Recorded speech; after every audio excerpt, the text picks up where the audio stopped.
Parenting అంటే ఏంటి?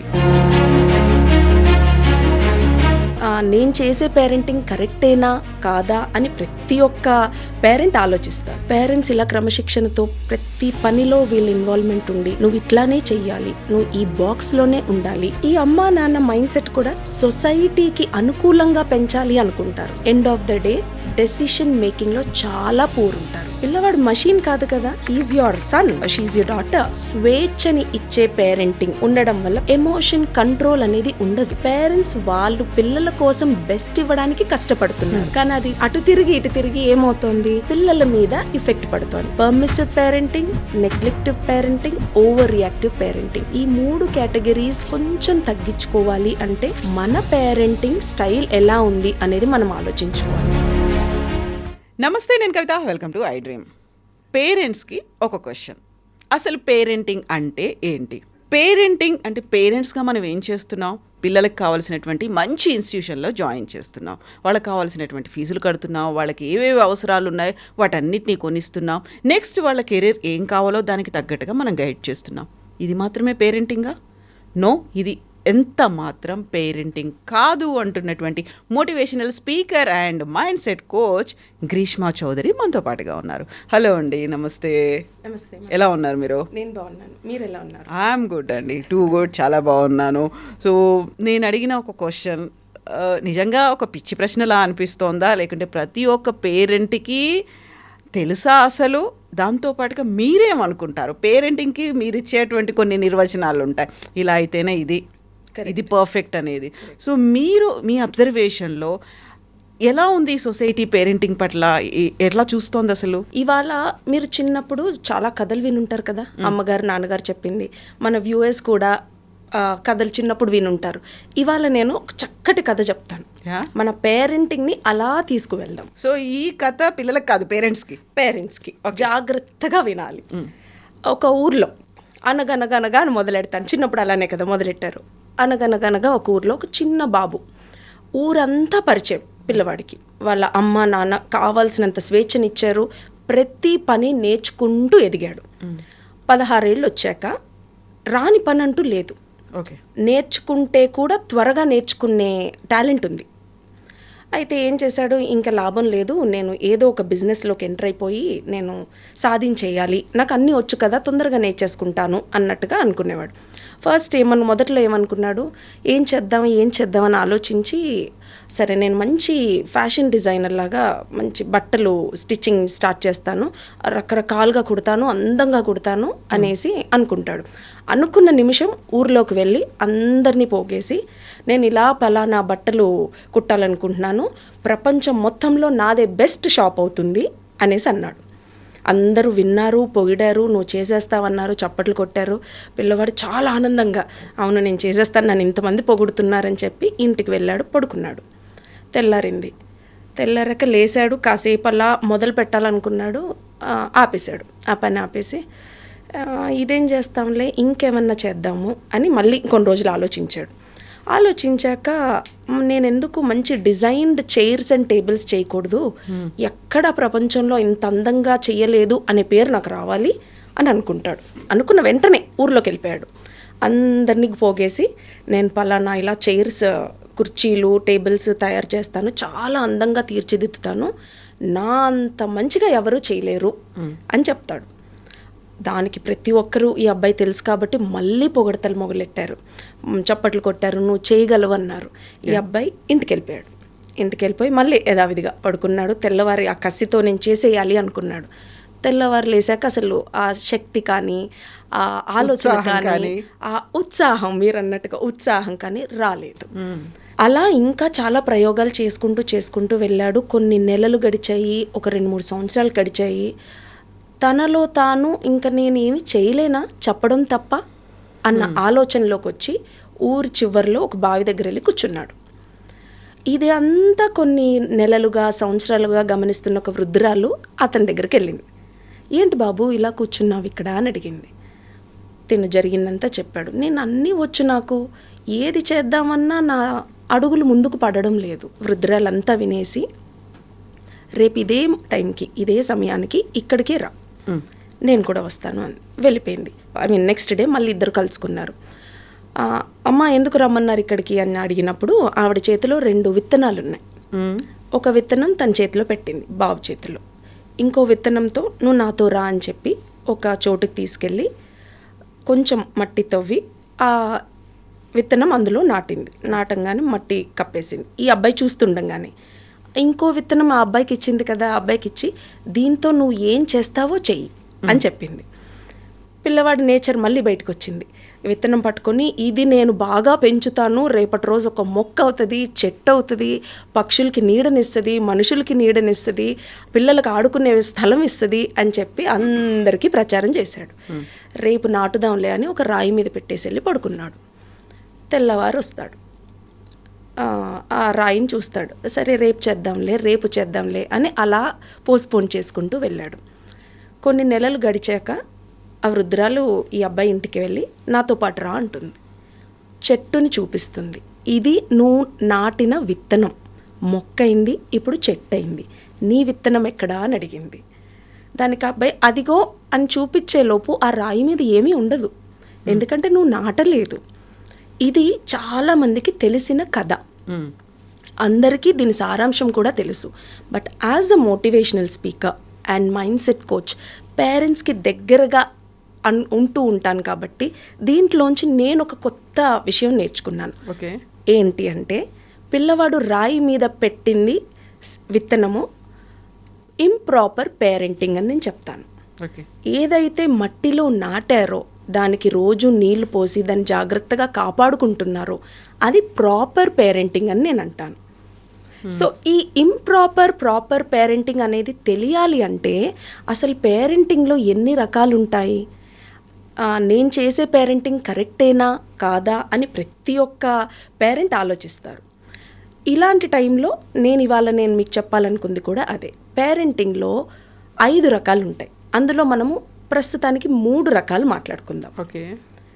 Authoritarian parenting అంటే క్రమశిక్షణతో కూడిన పెంపకం అన్నమాట. సెకండ్ వచ్చేసి పర్మిసివ్ పేరెంటింగ్ అంటే స్వేచ్ఛనిచ్చేసి ఏది కావాలంటే అది నిమిషాల్లో తన ముందు ఉంచే పేరెంటింగ్. థర్డ్ వచ్చేసి అథారిటేటివ్. నేను ఫస్ట్ది ఏం చెప్పాను, అథారిటేరియన్, తర్వాత పర్మిసివ్, థర్డ్ వచ్చేసి అథారిటేటివ్ అంటే స్వేచ్ఛనిస్తాను కానీ క్రమశిక్షణతో కూడిన స్వేచ్ఛనిస్తాను. ఈ 3 మనం ప్రస్తుతానికి మాట్లాడుకుందాం. 4వది 5వది చాలా ఇంట్రెస్టింగ్గా ఉంటాయి, అది నేను ఆఖరిలో చెప్తాను. మనకి 1960s డయానా బామ్రిన్ అని పేరెంటింగ్ స్టైల్స్ గురించి మాట్లాడారు. అంటే ఆవిడేమీ రీసెర్చ్ చేసేయలేదు, చుట్టూ ఉన్న పేరెంట్స్ని చూసి వాళ్ళ పెంపకాలను చూసి ఈవిడొక ఫ్రేమ్ వర్క్ చేశారు. సో ఈ 3 అథారిటేరియన్ అని నేను మీకు ముందుగా చెప్పాను, క్రమశిక్షణతో కూడిన పేరెంటింగ్. ఇది ఎలా ఉంటుంది, ఈ రోజుల్లో చాలా వరకు తగ్గింది. ఈ క్రమశిక్షణతో కూడిన పేరెంటింగ్ అనేది తగ్గింది, మరీ పట్టేసుకోవట్లేదు పిల్లల్ని. ఇది ఎలా ఉంటుంది అంటే పిల్లలు ఏదైనా ఏడ్చారనుకోండి, నువ్వు ముందు ఆ కార్నర్కి వెళ్ళి నించో అని చెప్తారు, పనిష్మెంట్ లాగా. ఎదురు మాట్లాడితే చాలు, ఎందుకు ఎదురు మాట్లాడుతున్నావు, రూమ్లోకి వెళ్ళు అని లాక్ వేయడం. ఏదైనా ఆడుకున్నాక ఆ వస్తువులు తీయకపోతే దాని మీద యాక్షన్ తీసుకోవడం, నీకు గేమ్స్ కట్, టీవీ కట్ అని చెప్పడం. ఇలాంటిది అథారిటేరియన్ పేరెంటింగ్. అంటే ఈ రోజుల్లో కూడా మీకు ఇలాంటి పేరెంట్స్ కనిపిస్తారు. కానీ దీనివల్ల పిల్లల మీద ఎలాంటి ఎఫెక్ట్ పడుతుందనేది నేను చెప్తాను. మన బాడీలో హార్మోన్స్ ఉంటాయి, అందులో సెరటోనిన్ అనే ఒక హార్మోన్ ఉంటుంది. అంటే మనకి సెంట్రల్ నర్వస్ సిస్టంలో గ్యాస్ట్రో ఇంటెస్టైనల్ ట్రాక్ట్లో ఇది ఉంటుంది. ఇది మేజర్గా feel good hormone. Serotonin is a feel good hormone. అంటే మనకి ఎమోషన్స్ని బ్యాలెన్స్లో పెట్టడానికి ఇది బాగా యూజ్ అవుతుంది. ఈ రోజుల్లో ఈ జనరేషన్ పిల్లలు ఆ సెరటోనిన్, డోపమిన్ అనేది ఈక్వల్ బ్యాలెన్స్లో వస్తేనే వాళ్ళ గ్రోత్ అనేది చాలా బాగుంటుంది. ఈ అథారిటేరియన్ పేరెంట్స్ ఎవరైతే ఉన్నారో, అంటే క్రమశిక్షణతో కూడిన పేరెంట్స్ ఎవరైతే ఉంటారో, ఈ పిల్లల్లో సెరటోనిన్ అనేది చాలా తక్కువగా ఉంటుంది. అంటే వీళ్ళు ఏమవుతారంటే పేరెంట్స్ ఇలా క్రమశిక్షణతో ప్రతి పనిలో వీళ్ళ ఇన్వాల్వ్మెంట్ ఉండి నువ్వు ఇట్లానే చెయ్యాలి, నువ్వు ఈ బాక్స్లోనే ఉండాలి, కొన్ని బౌండరీస్ గీసి ఉంచడం, అసలు మొత్తం బౌండరీయే, కొన్ని కూడా కదా, చుట్టూ బౌండరీ, ఎటు చూసినా అమ్మ నాన్న కనిపిస్తారు, ఇంకేముండదు. ఈ అమ్మా నాన్న మైండ్ సెట్ కూడా సొసైటీకి అనుకూలంగా పెంచాలి అనుకుంటారు. పిల్లవాడు మషీన్ కాదు కదా, అదొక ప్రాజెక్ట్ కాదు కదా. He's your son, she's your daughter, a gift to you. So అది ఎలా పెంచాలి? వీళ్ళు సొసైటీకి అనుకూలంగా పెంచడం వల్ల ఏమవుతుంది, ఈ పాప ఆర్ పిల్లవాడు కానీ ఆ మైండ్ సెట్ కూడా అలానే పెట్టుకుంటారు. అమ్మ చెప్పింది అంటే సొసైటీ కోసం చెప్పుంటుంది, నాన్న చెప్పాడు అంటే సొసైటీ కోసం చెప్పుంటారు అని వాళ్ళ మాటలు వింటూనే పెరుగుతారు. ప్రొఫెషన్స్ కూడా వీళ్ళు చెప్పినట్టే చూస్ చేసుకుంటారు. ఎండ్ ఆఫ్ ద డే ఒక టైం వచ్చాక ఇన్నర్ పీస్ అనేది వాళ్ళకు ఉండదు. సొసైటీ కోసం వాళ్ళ మమ్మీ డాడీ చెప్పారని చేసుకుంటూ వెళ్తారు. వాళ్ళకి ఎండ్ ఆఫ్ ద డే డెసిషన్ మేకింగ్లో చాలా పూర్ ఉంటారు. క్రమశిక్షణ అనే పద్ధతితో పేరెంట్స్ కనుక పెంచితే డెసిషన్ మేకింగ్ పూర్ ఉంటుంది వీళ్ళల్లో. ఓకే, సో ఈ పని చేస్తేనే వాళ్ళు హ్యాపీ ఫీల్ అవుతారు, ఇది అయితేనే సాటిస్ఫాక్షన్గా ఉంటుంది అనేది పిల్లలకి ఇంకా నాటుకుని పోతుంది. నువ్వు చిన్నప్పటి నుంచి అది నాటావు కదా. ఇప్పుడు మనం కథ చెప్పుకున్నాం, ఒక విత్తనం నాటి దాన్ని ఎలా పెంచాలి అనేది. ఈ పిల్లల్లో కూడా నువ్వు క్రమశిక్షణ అనేది నాటావు, సొసైటీ అనే ఒక పదం నాటావు. సో పిల్లల్లో ఆటోమేటిక్గా ఆ మైండ్ సెట్ వచ్చేస్తుంది, నేను వాళ్ళకి నచ్చినట్టే చెయ్యాలి, అప్పుడే సొసైటీ నన్ను యాక్సెప్ట్ చేస్తుంది అనే దీనివల్ల పిల్లల్లో ఈ అథారిటేరియన్ పేరెంటింగ్ చేయడం వల్ల సెరటోనిన్ తగ్గిపోయి పిల్లల్లో ఎమోషన్స్ తగ్గి వీళ్ళు డెసిషన్ మేకింగ్లో పూర్గా ఉంటారు. ఇది ఒక టైప్ ఆఫ్ పేరెంటింగ్. మనకి ఈ కాలంలో అంటే జెన్ఎక్స్ జెన్జీ అంటున్నాము, ఈ కాలంలో 20% of parents are like this, ఇంకా ఉన్నారు, ఇలా ఉన్నారు. నెక్స్ట్ సెకండ్ది కొంచెం ఇంట్రెస్టింగ్గా ఉంటుంది, పర్మిసివ్ పేరెంటింగ్. అంటే ఏది అడిగినా నిమిషాల్లో వాళ్ళ ముందు ఉంటుంది. నువ్వు ఇలానే చేయనానా అలానే చేయనానా అని చెప్పరు. ఐస్ క్రీమ్ అడిగాడా, 2 ఐస్ క్రీమ్స్ ముందుంటాయి. ఫోన్ అడిగాడా, ఫోన్ గంటల తరబడి తన దగ్గరే ఉంటుంది. స్కూల్కి వెళ్ళనని చెప్పాడా, కారణం కూడా అడగరు, వెళ్ళకు నాన్న ఇంట్లో ఉండు అంటారు. ఆడుకోవడానికి వెళ్ళనా అని అడిగినప్పుడు వెళ్ళు నాన్న అంటారు. వాడు వచ్చే వరకు పిలవడాలు ఉండవు. అమ్మయ్య వెళ్ళాడు, ఆడుకునేవాడిని, నేను ప్రశాంతంగా ఉంటాను ఇంట్లో. ఇలాంటి పేరెంటింగ్ చేయడం వల్ల, అంటే స్వేచ్ఛని ఇచ్చే పేరెంటింగ్ ఉండడం వల్ల పిల్లల్లో ఏమవుతుందంటే ఎమోషన్ కంట్రోల్ అనేది ఉండదు. నేను అడిగింది ప్రతిదీ నా దగ్గరికి వస్తోంది ఇంట్లో అనే మైండ్ సెట్తో ఉంటారు. ఇలాంటి పిల్లలు స్కూల్కి వెళ్ళినా ఎమోషన్స్ని కరెక్ట్గా ఎక్స్ప్రెస్ చేయలేరు. టీచర్ ఏదైనా క్వశ్చన్ అడిగినా లేదా స్టేజ్ మీదకి వచ్చి ఏమైనా మాట్లాడమన్నా వీళ్ళల్లో ఆటోమేటిక్గా నెగిటివిటీ వచ్చేస్తుంది, యాక్సెప్ట్ చేయలేరు. అమ్మో నేను చేసేది తప్పు అనేది వాళ్ళకి అనిపించదు, నేను చేసేది ఎప్పుడైనా కరెక్ట్గానే ఉంటుంది. మా మమ్మీ డాడీ నేను ఏది చేసినా పొగుడుతున్నారు కదా, నేను ఏది చేసినా, నేను ఏది అడిగినా ఇస్తున్నారు, అంటే నేను కరెక్టే అడుగుతున్నాను కదా అనే మైండ్ సెట్లోకి పిల్లలు వెళ్ళిపోతారు. ఐఎమ్ ఆల్వేస్ కరెక్ట్, రైట్ అనే ప్లేస్. ఎస్, ఇది ఎందుకు జరుగుతుందంటే పర్మిసివ్, స్వేచ్ఛ, అతి స్వేచ్ఛ ఇవ్వడం వల్ల. వీళ్ళు రేపటి రోజు పెద్ద అవుతూ కూడా వీళ్ళ మైండ్ సెట్ ఎలా ఉంటుందంటే ఫెయిల్యూర్ని యాక్సెప్ట్ చేయలేరు. ఇది మనకి చాలా చోట్ల చదువుకున్నాము. ఫెయిల్యూర్ని యాక్సెప్ట్ చేసిన వాళ్ళ పరిస్థితి ఎలా ఉంది, గ్రోత్. ఫెయిల్యూర్ని యాక్సెప్ట్ చెయ్యకపోతే వాళ్ళు ఎలా ఉన్నారనేది కూడా చాలా బుక్స్లో కూడా చదివాము. దీని గురించి మనం ఇంకా డీటెయిల్గా కూడా మాట్లాడుకోవచ్చు. మూడోది వచ్చేసి అథారిటేటివ్, స్వేచ్ఛ ఇస్తూ కొంచెం క్రమశిక్షణతో పెంచే పేరెంటింగ్. ఇది చాలా చక్కగా ఉంటుంది. అంటే ఈ పేరెంట్స్ ఇవ్వాల్సినంత టైం పిల్లలకి ఇస్తారు, ఆడుకోవడానికి టైం ఇస్తారు, కానీ ఈ టైంలోనే నువ్వు ఆడుకోవాలి అని చెప్తారు. పిల్లవాడు చాక్లెట్స్ కావాలి నాన్న, ఐస్ క్రీమ్స్ కావాలి నాన్న అని అడుగుతారు, ఇస్తారు, కానీ దీనికి ఒక లిమిట్ పెడతారు. ఓన్లీ ఆన్ సండేస్ అనో, ఫోర్ట్ నైట్లీ 15 రోజులకు ఒకసారనో ఒక లిమిటేషన్ పెడతారు. టీవీ చూడొచ్చు, నీకు ఒక టైం ఇస్తాను, 5 to 5:30, 6 to 6:30, ఆ తర్వాత ఆటోమేటిక్గా నువ్వే లేసి రావాలి. వెరీ ఇంపార్టెంట్ పాయింట్ ఇక్కడ ఇంకొకటి ఏంటంటే ఈ authoritative parents will be good listeners. చాలా బాగా వింటారు. పిల్లలు వచ్చేదన్నా చెప్తున్నారు అంటే ముందు వాళ్ళ సైడ్ విన్నాక వీళ్ళ జడ్జ్మెంట్ ఎంతవరకు కరెక్ట్గా చెయ్యాలో అది ఈక్వల్గా బ్యాలెన్స్ చేసి పిల్లలకి సజెషన్ ఇస్తారు. పిల్లలు కూడా అలానే ఫాలో అవుతారు. ఎందుకు, ఈ పేరెంటింగ్ అంతా ఒక ఏజ్ వచ్చాక చేసేది కాదు. చిన్నప్పటి నుంచి మీరు ఇది ఇంకల్కేట్ చేస్తే పిల్లలలో ఈ ఎఫెక్ట్స్ కనిపిస్తాయి. ఇలాంటి పిల్లలు రేపటి రోజు బయటికి వెళ్ళినా మెచ్యూర్డ్గా ఆలోచించగలరు. పేరెంట్స్ వింటున్నారు, ఈ పిల్లలు ఏదని చెప్పేటప్పుడు విని సజెషన్స్ ఇస్తున్నారు. అలానే వీళ్ళు స్కూల్కి వెళ్ళినా ఇంకేదన్నా ప్లేస్కి వెళ్ళినా, ఇప్పుడు ఈ రోజుల్లో మనకి ఇంటర్ స్కూల్ కాంపిటీషన్స్ అని కూడా జరుగుతుంటాయి. ఫెయిల్యూర్ని యాక్సెప్ట్ చేయలేరు పిల్లలు. కానీ ఇలాంటి పేరెంట్హుడ్ ఉన్నప్పుడు ఈ పిల్లలు ఆటోమేటిక్గా they know how to express, ఎలా మాట్లాడాలి, వాళ్ళకి వాళ్ళు ఎలా సర్ది చెప్పుకోవాలనేది కూడా తెలుసు. ఎందుకు? అమ్మా నాన్న సపోర్ట్ ఉంది వెనక. They give that moral support. ఇలాంటి వాళ్ళు చాలా బాగా ఎదుగుతారు, ఎమోషనల్గా ఎక్స్ప్రెసివ్గా ఉంటారు. ఏ ఫీల్డ్లోకి వెళ్ళినా వాళ్ళు కంప్లీట్ జస్టిఫికేషన్ ఇవ్వగలుగుతారు. ఇది డయానా గారు మనకి చెప్పిన 3 kinds ఆఫ్ పేరెంటింగ్. ఇంకో ఇద్దరు ఎవరు ఉంటారు? ఇంకొక 2 ఉన్నాయి. ఈ రెండిట్లో నెగ్లెక్టివ్ పేరెంటింగ్, నిర్లక్ష్యపు పేరెంటింగ్ అంటాం. ఇది వచ్చేసి మనకి డయానా గారు 1960s ఈ 3 పేరెంటింగ్ కనుక్కున్నారు. దీని తర్వాత మనకి జాన్ మార్టిన్ అండ్ ఎలినార్ మెకాబీ అనే ఇద్దరు ఈ ఫ్రేమ్వర్క్, డయానా గారు చేసిన ఫ్రేమ్వర్క్ని తీసుకొని ఇంకొంచెం ముందుకెళ్ళారు. ఎప్పుడు? 1980s. సో అప్పటికి మళ్ళీ మారుతోంది సొసైటీ కాబట్టి. ఎగ్జాక్ట్లీ. 1960s నుంచి 1980sకి ఎంత మారుంటుంది? ఆ 20 yearsలో వీళ్ళు చూసింది, రికార్డ్ చేసింది అంతా గ్యాదర్ చేసుకొని ఇంకొకటి యాడ్ చేశారు. ఏంటది? నెగ్లెక్టివ్ పేరెంటింగ్, అంటే నిర్లక్ష్యపు పేరెంటింగ్ అని. నిర్లక్ష్యం అంటే పేరెంట్స్కి ఏదో నిర్లక్ష్యం చెయ్యాలి, పిల్లలు అలా ఉన్నారు వాళ్ళు పని చేసుకుంటారని కాదు. పేరెంట్స్ వాళ్ళు పిల్లల కోసం బెస్ట్ ఇవ్వడానికి కష్టపడుతున్నారు, కానీ అది అటు తిరిగి ఇటు తిరిగి ఏమవుతోంది? పిల్లల మీద ఎఫెక్ట్ పడుతోంది. ఎట్లా?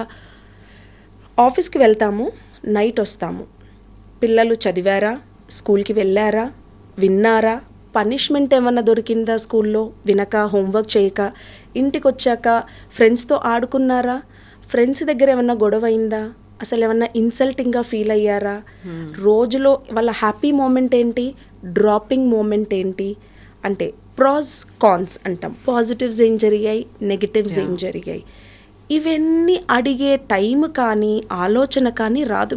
ఎందుకంటే మనమే టయర్డ్, మార్నింగ్ వెళ్ళి ఈవినింగ్ వస్తాము. దాన్ని పరిగణంలోకి తీసుకున్నప్పుడు పిల్లలు ఎదుగుతూ ఉన్నప్పుడు వీళ్ళకి ఎమోషన్స్ అనేవి 0 అయిపోతాయి. తల్లిదండ్రుల యొక్క ప్రేమ లేక కాదు, తల్లిదండ్రులకి ప్రాణం ఇచ్చేంత ప్రేమ ఉంటుంది.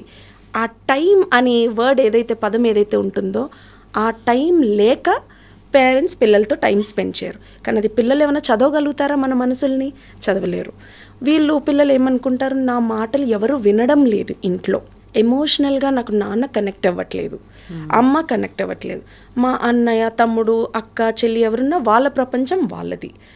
సో నేను ఫిట్ కానేమో, ఒకవేళ నేను సరిగ్గా ఉండనేమో, అందుకే నాతో ఎవరు మాట్లాడరేమో, నన్ను ఇష్టపడరేమో, నేను సరిగ్గా మాట్లాడలేనేమో. ఒక ఇన్ఫీరియారిటీ కాంప్లెక్స్ అండ్ కాన్ఫిడెన్స్ అనేది 0లో ఉంటుంది.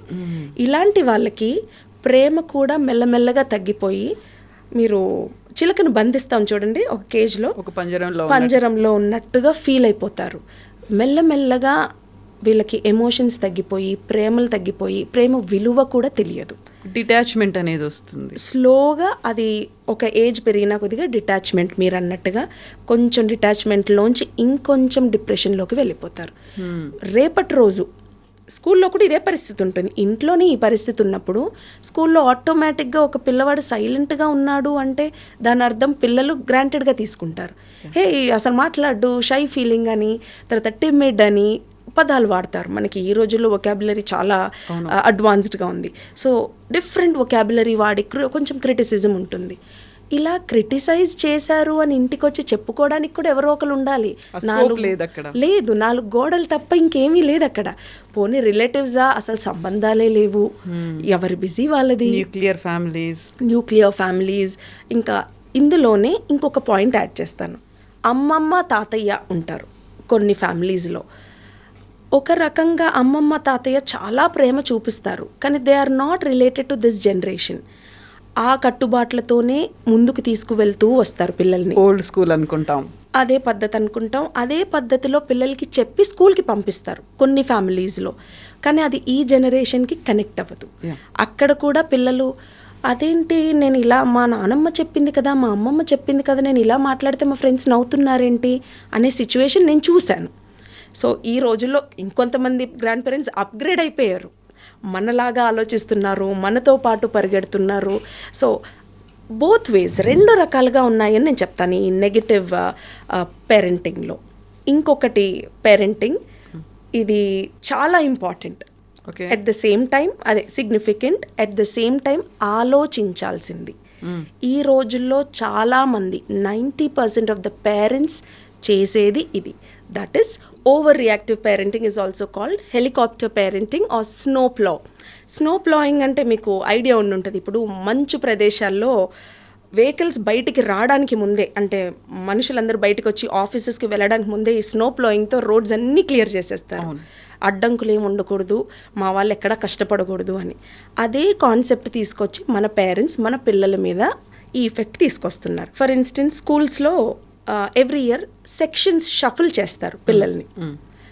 షఫుల్ అయినప్పుడు అంటే ప్రీవియస్ ఇయర్ రిపోర్ట్ కార్డ్ ఉంటుంది, ప్రోగ్రెస్ కార్డ్ అంటాం కదా, మన అకాడమిక్స్ మొత్తం ఏ ర్యాంక్ ఏంటి, ఏ గ్రేడ్ వచ్చిందనే దాంట్లో school reopens on so and so time, your child is promoted to so and so class and so section అని పెడతారు.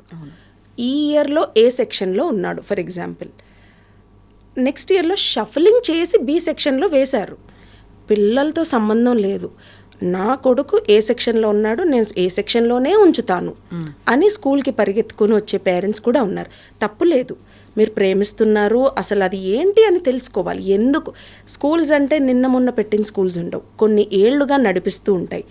ఎందుకు పిల్లల్ని షఫలింగ్ చేస్తారు? అందరితో సోషల్ స్కిల్స్ పెరగాలని. ఒకవేళ ఆ క్లాస్లో మరీ ఏమంటారు, బాగా చదివే పిల్లలు, బాగా మాట్లాడే పిల్లలు ఒకటే క్లాసులో ఉండిపోకుండా అన్ని క్లాసెస్లో వెళ్ళిపోతే పారే నదిలాగా ఉండాలి. పిల్లల స్కిల్స్ కూడా అన్ని క్లాసెస్లో స్ప్రెడ్ అయితే అది ఆటోమేటిక్గా ఇంకొక గ్రూప్కి మోటివేట్ అవుతుందని స్కూల్స్లో చాలా పారామీటర్స్ ఉంటాయి. నేను కూడా ఎడ్యుకేషనలిస్టే కాబట్టి చాలా రకాలుగా చూస్తాం. అల్లరి చేస్తున్నారు అంటే వాళ్ళని ఇద్దరిని విడదీస్తారు. బాగా చదివే 2-3 పిల్లలు ఉన్నారు అంటే ఎస్, వీళ్ళు 2-3 సెక్షన్స్లోకి వెళ్తే ఇంకో 4 పైకి వస్తారు, చూపిస్తారు. వీళ్ళు క్రమశిక్షణ ఉంటుంది. కొంతమంది పేరెంట్స్ భలే చక్కగా పెంచుతారు. ఎలా మాట్లాడాలి, ఏం మాట్లాడాలి, ఎంతవరకు మాట్లాడాలి అది తెలిసిన పిల్లలు ఉంటారు. వాళ్ళని ఈక్వల్గా అన్ని సెక్షన్స్లో ఇస్తాం. ఎందుకు? For the impact to come out, ఆ ప్రొడక్టివిటీ పెరగడానికి. అలా రకరకాలుగా చేస్తాం.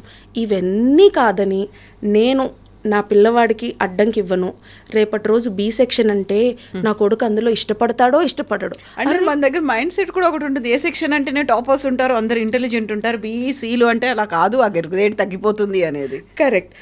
ఆ పేరెంట్స్ ఇప్పటికీ ఉన్నారు. స్కూల్స్ కూడా కొన్ని అలాంటి స్కూల్స్ ఉన్నాయి, ఏ అంటే టాపర్స్ అని, బి. కానీ పాపం స్కూల్స్ అన్నిటికీ మాకు ఇచ్చింది ఏ, బి, సి, డి సెక్షన్లే కదా. దానికి కొన్ని స్కూల్స్ కొన్ని పేర్లు పెట్టుకుంటాయి, లైక్ థ్రైవర్స్ అని, ఇన్స్పైరర్స్ అని, ఎక్స్ప్లోరర్స్ అని. ఆ తేడాలు రాకుండా కొన్ని స్కూల్స్ ఏం చేస్తాయి, ఏ నుంచి జే వరకు కూడా సెక్షన్లు ఉన్న స్కూల్స్ ఉంటాయి. ఇక అప్పుడు వాళ్ళు ఎన్ని పేర్లను గుర్తుపెట్టుకుంటారు? సింపుల్గా ఏ నుంచి స్టార్ట్ చేసుకుంటూ వెళ్తారు సెక్షన్స్. అలా ఉన్నప్పుడు పిల్లల్ని ముందు ఒక రోజు స్కూల్కి వెళ్ళనివ్వాలి. అసలు ఎంజాయ్ చేశాడా, ఆ క్లాస్ నచ్చిందా, ఇంటికి వచ్చే వరకు వెయిట్ చేయాలి. సరే, ఇందులో ఈ పిల్లలు ఫర్ ఎగ్జాంపుల్ వచ్చి, నాకు ఆ క్లాస్ నచ్చలేదు, నా ఫ్రెండ్ ఏ సెక్షన్లోనే ఉంది, నేను అందులోకి వెళ్తాను అన్న. నాకు అక్కడే కంఫర్ట్ ఉంటుంది అనగానే మీరు వచ్చేస్తారా? ఆలోచించాలి. సెక్షన్ షఫుల్ చేశారు అంటే ఏదో ఉంటుంది. పిల్లలకి సర్ది చెప్పాలి. నేను ఇప్పుడు అన్నది కూడా అందుకే ఓవర్ రియాక్టివ్ కిందకు వస్తుంది ఈ parenting. At the same time నేను చెప్పినట్టుగా నెగ్లెక్టివ్ పేరెంటింగ్ కిందకు కూడా వస్తుంది. ఎందుకు అంటే నువ్వు ప్రతీదీ ఇచ్చేస్తున్నావు పేరెంట్స్కి. Permissive parenting, neglective parenting, over reactive parenting, ఈ 3 కేటగిరీస్ కొంచెం తగ్గించుకోవాలి అంటే మన పేరెంటింగ్ స్టైల్ ఎలా ఉంది అనేది మనం ఆలోచించుకోవాలి. ఇక్కడ పేరెంటింగ్ అంటే మళ్ళీ మదర్ది ఒక మెంటాలిటీ, ఫాదర్ది ఒక మెంటాలిటీ, ఇంట్లో నానమ్మ, అమ్మమ్మ, తాతయ్యలు ఉంటే వాళ్ళది ఒక మెంటాలిటీ. అందరినీ ఒక టేబుల్ దగ్గర కూర్చోండి, ఒకటే స్టైల్ ఫాలో అవ్వండి అని మనం చెప్పలేము. సో అక్కడ వాళ్ళు మాట్లాడుకొని ఏది రైట్ ఏది రాంగ్ అని మాట్లాడుకునే దాన్ని బట్టి ఉంటుంది. నేను చెప్పిందే నువ్వు విను, ఈ స్టైలే కరెక్ట్ అని నాన్న చెప్తాడు, అమ్మ చెప్తుంది ఈ స్టైలే కరెక్ట్ అని. ఎండ్ ఆఫ్ ద డే పిల్లవాడికి ఏది బెటర్ అనేది నువ్వు ఆలోచించుకోగలగాలి. లేకపోతే కన్ఫ్యూజన్, అక్కడ మొత్తం మీరే కన్ఫ్యూజ్ అయిపోయి ఇంకా పిల్లల్ని కూడా కన్ఫ్యూజ్ చేసేస్తే ఎలా? ఈ రోజుల్లో మనం అది కూడా చూస్తాము. ఏదన్నా ఇలానే ఏమన్నా వీడియోస్ చూడంగానే లేదంటే మంచి సెషన్స్ వినంగానే పేరెంట్స్ అంటారు, నేను ఈ స్టైల్ ఫాలో అవ్వాలి అని అనుకుంటారు. అలవాటు లేదు కదా, అడ్జస్ట్ అవ్వలేరు దానికి, కొంచెం ట్రై చేస్తారు, ఇంట్లో అడ్డంకులు వస్తాయి, మళ్ళీ యథావిధి బ్యాక్ వెళ్ళిపోతారు, ఇంతకుముందు పేరెంటింగ్కే వెళ్ళిపోతారు. అలా చేయడం వల్ల కూడా ఏంటి అంటే పిల్లల ప్యాటర్న్, ఆ బ్యాలెన్స్ ఏదైతే ఉంటుందో కన్ఫ్యూజ్ అవుతారు పిల్లలు కూడా. పర్ప్లెక్షన్ అంటాం మనం. పిల్లలు కూడా ఈ గందరగోళంలో పడిపోతారు. అదేంటి నాన్న ఇప్పుడు ఇలా చెప్తున్నాడు, కాసేపాగి ఇంకోలాగా చెప్తున్నాడు అనే కన్ఫ్యూజన్ ఇవ్వద్దు. ఒకటి ఫిక్స్ అవ్వాలి, ఏ స్టైల్లో మనం ఉన్నాము, ఏ స్టైల్ ఆఫ్ పేరెంటింగ్లో పిల్లలు బాగా ఎదుగుతున్నారు. అథారిటేటివ్ పేరెంటింగ్ అని చెప్పాను, అది చాలా వరకు వర్కౌట్ అవుతుంది. అంటే లిమిటేషన్స్, స్వేచ్ఛనిస్తూ క్రమశిక్షణలో పెట్టేది అథారిటేటివ్ పేరెంటింగ్. నేను ఇది ఓవర్ రియాక్టివ్ పేరెంటింగ్ అన్నాను కదా, ఇది సో 1990s వీళ్ళు ఈ 5th over reactive parent. Generation మారుతూ ఉంది కదా, స్టైల్స్ మారుతూ ఉన్నాయి. So Neil Howe and William Strauss 1990s ఇది కూడా యాడ్ చేశారు పేరెంటింగ్ స్టైల్స్లో. టోటల్గా వచ్చేసి మనకి ఇప్పుడు 5 styles of parenting, among which permissive parenting, negative parenting, over reactive parenting, authoritarian parenting. కొద్దిగా మనం కంట్రోల్ చేసుకుంటూ అథారిటేటివ్ వైపు వెళ్తే సక్సెస్ వస్తుంది. పిల్లల మైండ్ సెట్ బ్యాలెన్స్డ్గా ఉంటుంది. సెరటోనిన్ మనం ఏదైతే హార్మోన్ అనుకున్నామో పర్ఫెక్ట్గా వెళ్తుంది. వీళ్ళల్లో ఆ ఎమోషన్స్ కనిపిస్తాయి. ఆటోమేటిక్గా అకాడమిక్స్ స్ట్రాంగ్ ఫౌండేషన్ వస్తుంది. ప్రతిదీ షేర్ చేసుకునే టైం మీరు ఇవ్వండి, పిల్లలు ఆటోమేటిక్గా ట్యూన్ అవుతారు. బ్యూటిఫుల్గా రిఫ్లెక్ట్ అవుతుంది వాళ్ళ లైఫ్. అంటే ఒక గార్డెన్లో నడిచినట్టుగా ఉంటుంది. ఎగ్జాక్ట్లీ. 1990 చెప్పారు, ఆల్రెడీ 35 years అవుతుంది. ఇప్పుడు 2026 అనే మళ్ళీ ఒక జనరేషన్ కూడా యాడ్ అయిపోయింది. కాబట్టి మళ్ళీ ఇంకోటి ఏదన్నా సెక్షన్ ఇందులో యాడ్ అయిపోయిందా? 5th తర్వాత 6th కూడా అలా రావచ్చు, చెప్పలేం. ఇప్పుడు మన పేరెంటింగ్ స్టైల్స్ని బట్టి మనుషులు చూస్తున్నారు, రీసెర్చ్ చేస్తున్నారు, దాన్ని తీసుకొస్తున్నారు. ఇక్కడ నేను ఇంకొకటి చెప్తాను. ఇప్పుడు ఈ రీసెర్చ్ అన్ని పార్ట్స్ ఆఫ్ ద వరల్డ్, ప్రపంచంలో ప్రతి కార్నర్లో ఇది వర్కౌట్ అవుతుందా అంటే, ఈ రీసెర్చ్ అంతా జరిగేది ఎడ్యుకేషన్ మీద, పిల్లల మీద జరిగేది యూఎస్లో, యునైటెడ్ స్టేట్స్లో అండ్ యూరోపియన్ కంట్రీస్లో ఇలాంటి రీసెర్చెస్ బాగా జరుగుతాయి. ఇప్పుడు ఈ చేసిన రీసెర్చ్, ఈ 5 kinds ఆఫ్ పేరెంటింగ్ ప్రతి కార్నర్ ఆఫ్ ద వరల్డ్లో రిఫ్లెక్ట్ అవుతుందా అనేది క్వశ్చన్ మార్క్. దానికి ఆన్సర్ మనకి ఇప్పటిదాకా లేదు. కానీ పేరెంటింగ్ స్టైల్స్ మనకి కనెక్ట్ అయ్యాయి. ప్రతి ఇంట్లో జరిగేది ఇదే, ప్రతి 4 గోడల మధ్యన జరిగేది ఇదే. నేను అందుకే పేరెంట్స్కి ఒకటే చెప్తాను, మాట్లాడండి పిల్లలతో. మీరేమన్నా మీ ఇద్దరి మధ్యనే కమ్యూనికేషన్ గ్యాప్ వచ్చింది, అది పిల్లల ముందు మాట్లాడొద్దు. మాట్లాడుకోండి సెపరేట్గా, తర్వాత ఒక కన్క్లూజన్కి రండి, then come and sit with your child. అది మనం మన పిల్లల్ని ఎలా చూడాలనుకుంటున్నాము, ఫ్యూచర్ అనేది ఎలా ఉండాలి, వీటన్నిటి మీద డిపెండ్ అయ్యి మనల్ని మార్చుకోవాల్సినటువంటి అవసరం ఉందా, లేకుంటే మనం వెళ్తున్నటువంటి డైరెక్షన్ ప్రాపర్గానే ఉందా. ఇప్పుడు ఇన్ని రకాలు చెప్పిన తర్వాత, మీ స్టోరీ చెప్పిన తర్వాత, యూజువల్గా పిల్లల్ని పట్టుకెళ్తుంటాం మనం కౌన్సిలింగ్ కోసం, కెరీర్ గైడెన్స్ ఇవ్వండి, లేకుంటే మైండ్ సెట్ అబ్జర్వ్ చేయండి అనేది. బట్ పేరెంట్స్ కదా కావాల్సింది. రైట్ కవిత గారు, 200% రైట్. నేను అదే పాయింట్ ఇప్పుడు I wanted to bring it to your notice. మనము మన పేరెంట్స్ ఏమనుకుంటారంటే, నన్ను సరిగ్గా పెంచలేదు, మా వాళ్ళకి నన్ను పెంచడం రాలేదు, నేను వీళ్ళని సరిగ్గా పెంచాలి అని అతి ఉత్సాహం చూపించి అన్ని రకాలుగా, ఇప్పుడు ఒక టీ తాగాలనుకున్నప్పుడు decoction, sugar, milk and water వేస్తే సరిపోతుంది. ఇంకా హెల్త్ కావాలంటే అల్లం వేసుకుంటారు, కొంతమంది ఈ యాలకులు వేసుకుంటారు. అంతేకాని తీసుకొచ్చి మసాలాలన్నీ వేయం కదా, అందులో అల్లం వెల్లిపాయ పేస్ట్ వేయం కదా. How does it come out? It doesn't come out, it's not good to taste. అలానే పిల్లలకి నువ్వు ప్రతిదీ నీకు వచ్చిన విద్య అంతా తీసుకెళ్ళి పిల్లల మీద డంప్ చేస్తాను అంటే పిల్లలు దాన్ని తీసుకోలేరు. బయటికి నెగిటివ్గానే వస్తుంది, సవర్నెస్ వచ్చేస్తుంది పిల్లల బిహేవియర్లో. ఇప్పుడు మీరు అన్నట్టుగా పేరెంట్స్ సెషన్ తీసుకోవాలంటే, నేను సెషన్ తీసుకోవాలా, నాకు అన్నీ వచ్చు, అవసరమా నాకు? మా పిల్లలకి కదా ట్రైనింగ్ కావాల్సింది, కౌన్సిలింగ్ కావాల్సింది అనుకుంటాం. తప్పు లేదు, ప్రతి ఒక్కరు నేర్చుకునే వాళ్ళే. ఇవాళ 2-3 నేర్చుకుంటారు కొంతమంది, నైట్ లోపు పడుకునే లోపు నేను ఏం నేర్చుకున్నాను అని ఆలోచించుకుని పడుకునే వాళ్ళు కొంతమంది ఉంటారు. తప్పేముంది, కౌన్సిలింగ్కి వెళ్తే ఎవరి కోసం వెళ్తున్నారు? మీ పిల్లల కోసమే కదా, మీ పిల్లల బంగారు భవిష్యత్తు కోసమే, మీకు ఒక కాన్ఫిడెన్స్ రావడానికి. ఎస్, నేను చేసేది కరెక్ట్ పేరెంటింగే అని తెలుసుకోవాలంటే మీకు ఒక మనిషి సాయం కావాలి. మీ పక్కింటి వాళ్ళు, ఎదురింటి వాళ్ళు కౌన్సిలర్స్ అయితే వెల్ అండ్ గుడ్, కానీ ప్రతి చోట కౌన్సిలర్స్ ఉండరు. పర్వాలేదు, అందులో తప్పేమీ లేదు, నామోషిగా ఫీల్ అవ్వనవసరం అవసరం లేదు. వెళ్ళాలి, కౌన్సిలింగ్ తీసుకోవాలి, వాళ్ళతో మాట్లాడితే చాలా అనుభవాలు వస్తాయి. ఇవాల్టి సెషన్లో మనం చాలా నేర్చుకున్నాం. ఎవరు ఎప్పుడు ఏ టైంలో ఏం కనిపెట్టారనేది కూడా మనం తెలుసుకున్నాం. అలానే ప్రపంచంలో counsellors or coaches or motivational speakers తెలిసిన వాళ్ళ దగ్గరికి వెళితే మనకి తెలియంది చాలా నేర్చుకుంటాము. అది ఇంకా బాగా స్ప్రెడ్ అయ్యేలాగా చేస్తాము. ఇది పిల్లల కోసమేనా అంటే పిల్లల కోసం కాదు, అది మన కోసం అండ్ నెక్స్ట్ జనరేషన్ కోసం. ఎగ్జాక్ట్లీ, మనం కూడా చిన్నపిల్లలవే కదా. When it's time for fun అందరు ఎంజాయ్ చేస్తారు. అది నేను మదర్ని, నేను ఇలానే కూర్చోవాలి, నేను ఫాదర్ని, కాలు మీద కాలు వేసుకోవాలనేది లేదు. We all have the tendency of the childhood connection అనేది ఒకటి వస్తుంది. ఎంజాయ్ చేస్తూ ఉంటాం. మన పిల్లలు ఏదైనా పని చేసేటప్పుడు కూడా అరే నేను సేమ్ ఇలానే చేసేవాడిని అని అనుకుంటాం. సో ఆ కనెక్షన్ అనేది ఎక్కడికి పోదు. సో అసలు పేరెంటింగ్ ఏంటి అనేది కూడా క్వశ్చన్. ఇప్పుడు మనం స్టైల్స్ చూసాము. అసలు పేరెంటింగ్, ఈ 5 kinds ఆఫ్ పేరెంటింగ్ చూశాక parenting is easy. Spending time, ఎమోషనల్గా కనెక్ట్ అవ్వడం, bonding, be a good listener, consistency maintain చేయండి. మోస్ట్ ఇంపార్టెంట్, అబ్యూజివ్ లాంగ్వేజ్ ఇంట్లో వాడకండి. ఏరా అనడం కూడా అబ్యూజివ్ అని కొంతమంది అంటారు. పెద్ద పెద్ద పదాలు వాడితేనే అబ్యూజివ్ అని కొంతమంది అంటారు. It all depends on you. నువ్వేం మాట్లాడితే నీ పిల్లవాడు అదే మాట్లాడతాడు. పిల్లలతోనే కాదు, పక్కన మీ వైఫ్తో ఆర్ మీ హస్బెండ్తో, పక్కింటి వాళ్ళతో, ఆఖరికి ఫోన్లో మనం ఏం మాట్లాడుతున్నాము, ఒకళ్ళ గురించి మనకు అవసరం లేదు. ఫోన్లో కూడా మనం అవసరమైనది మాట్లాడి నీట్గా పద్ధతిగా మాట్లాడి పెట్టేస్తే పిల్లలు చెవులు మన వైపే ఉంటాయి. మనం వినట్లేదు, వాళ్ళు ఆడుకుంటున్నారు, టీవీ చూస్తున్నారు అనుకుంటాం. పుట్టిన పిల్లవాడు కూడా జడ్జ్ చేయగలుగుతాడు మనం ఏంటి, మనం ఎలా మాట్లాడుతున్నాము అని. అప్పటి నుంచి మనం గ్రూమింగ్ చేసుకుంటూ వస్తే perfection is almost close to our profile. Facial expressions కావచ్చు, the way we are reacting to that conversation కావచ్చు, ఇవన్నీ కూడా ఇమ్మీడియట్ ఇంపాక్ట్ చూపిస్తాయి. వాళ్ళు మారిపోయారా, బాడీ లాంగ్వేజ్ ఎలా అయింది, హ్యాపీ మూమెంట్లో ఉన్నారా, వాయిస్లో ఉన్నటువంటి వైబ్రేషన్స్ ఎలా ఉన్నాయి, అన్నీ తెలుస్తాయి. ఖచ్చితంగా. పిల్లలు మీరు గమనిస్తే 1 or 2 years or 4 years పిల్లలు కూడా మీరు ఇంటికి డల్గా వచ్చి కొంచెము ఫేస్లో స్మైల్ లేకుండా ఉండండి, పిల్లలు ఎమోషనల్ అయిపోతారు.